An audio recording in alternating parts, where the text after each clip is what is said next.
नमस्कार, मैं doctor Archana, Ayurvedic physician and health specialist. आज हम बात करेंगे बच्चों का इम्यून सिस्टम कैसे आप बूस्ट कर सकते हैं। और जैसे कि मौसम चेंज होता है तो कुछ बच्चे बहुत ज़्यादा प्रोन होते हैं सर्दियों में, बहुत जल्दी उनको सर्दी खांसी फीवर स्टार्ट हो जाता है। तो कितने हद तक हम उन्हें एलोपैथी ट्रीटमेंट से बचा सकते हैं। देखिए, मुझे तरस आता है उन बच्चों के पर और वो पेरेंट्स जो जरा सा भी सर्दी खांसी स्टार्ट हुई नहीं, फीवर हल्का फीवर भी चढ़ गया तो सीधे पैरासेटामोल एंटीबायोटिक्स स्टार्ट कर देते हैं। और कभी कभी कुछ बच्चे तो ऐसे होते हैं जो कफज हैं और उन्हें हर महीने सर्दी खांसी या फीवर जल्दी बीमार हो जाते हैं, तो उनको बार बार फिर एंटीबायोटिक्स और पैरासेटामोल देना क्या उचित है? कहाँ तक आप उनको इस तरह के ट्रीटमेंट देके उनके हेल्थ के साथ आप खिलवाड़ कर रहे हो, उनको आप उनका इम्यून सिस्टम वीक कर रहे हो। और वो बच्चा जिसकी रिकवरी के चांसेस रहते भी हैं कि उसका इम्यून सिस्टम खुद से डेवलप कर ले, रिकवर हो जाए, लेकिन आप जब उनको एंटीबायोटिक्स और पैरासेटामोल इस तरह के टैबलेट इंड्यूस कर रहे हो तो उनका इम्यून सिस्टम इतना वीक हो जाता है कि खुद से रिकवरी के चांसेस नहीं रह जाते हैं।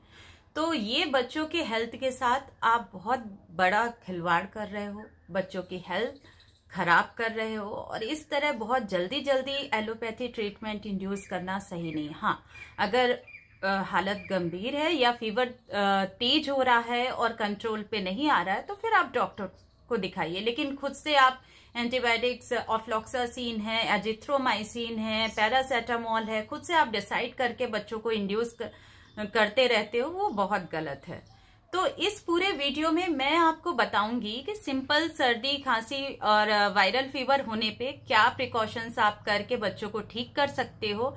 कुछ आयुर्वेदिक रेमेडी है, आयुर्वेदिक ट्रीटमेंट है जो इस वीडियो में मैं बताऊंगी, वो आप बच्चों को दे के घर पे ही उनको ठीक कर सकते हैं। देखिए, अगर सर्दी खांसी और फीवर स्टार्ट हो गया है बच्चे को और फीवर आपका 100 डिग्री ऐसे टेम्परेचर जा रहा है, तो सबसे पहले उसको आप त्रिकट चूर्ण, तुलसी का चूर्ण और गिलोय चूर्ण, इनको समभाग लेके इनको शहद के साथ मिक्स करके 3 टाइम्स देना है। और महासुदर्शन टैबलेट फीवर के लिए होता है, वो आपको बच्चे को देना है। इनके जो डोज हैं वो डिफर करता है, एज डिपेंडेंसी होती है कि बच्चा कितनी एज का है। जैसे आप ये त्रिकट चूर्ण और तुलसी का चूर्ण, गिलोय चूर्ण का मिक्सचर बना रहे हो तो बच्चा अगर 5 to 10 ईयर्स के बीच है तो इसको हाफ टी स्पून से थोड़ा सा कम, 1/4 टी स्पून से ज्यादा इसको आप शहद के साथ दे सकते हैं। और बच्चा 5 ईयर्स से कम है अगर 2 to 5 ईयर्स तो उसको 1/4 टी स्पून 3 टाइम्स दे सकते हैं।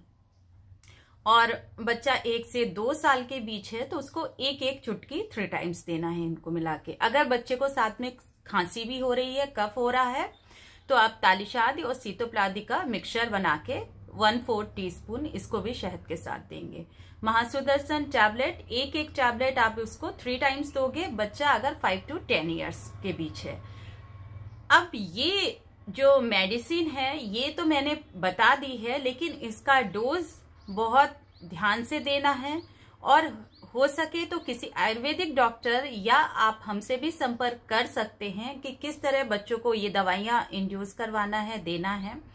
और विश्वास मानिए कि ये इतना अच्छा योग है कि इसके बाद ना पैरासेटामोल काम करती, इससे अच्छा ना एंटीबायोटिक्स, और बच्चे का इम्यून सिस्टम खुद ब खुद डेवलप हो जाता है बीमारी से लड़ने के लिए। और इस तरह कुछ बच्चे जो बार बार बीमार हो सकते हैं, आप इसको जैसे 1 वीक चला के फिर बंद कर दीजिए, फिर 1 मंथ के बाद 1 वीक चलाइए, इस तरह किया जा सकता है अगर वो उसको फीवर हो रहा है। अगर फीवर नहीं है तो महासुदर्शन टैबलेट देने की जरूरत नहीं है। और फिर उसको आप त्रिकटु चूर्ण और तुलसी चूर्ण, गिलोय चूर्ण का मिक्सचर 2 टाइम्स दे सकते हैं।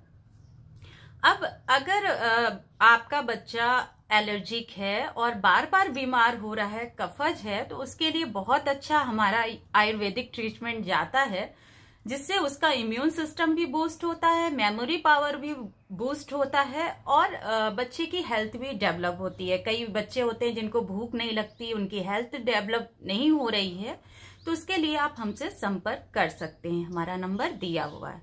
और इस तरह मैं पेरेंट्स से यही कहना चाहूंगी कि प्लीज अपने बच्चों के साथ ये टैबलेट जो आप दे के सोच रहे हो कि टैबलेट देते ही ठीक हो जाता है, हमारे बच्चे को आराम हो रहा है, तो वो बच्चे के साथ जाती है, वो नहीं करना है आपको। हर कभी आप अपने मन से जो एलोपैथिक ट्रीटमेंट इंड्यूस कर रहे हो वो बहुत गलत है। अगर प्रॉब्लम ज्यादा है तो डॉक्टर से कंसल्ट करिए। नमस्कार।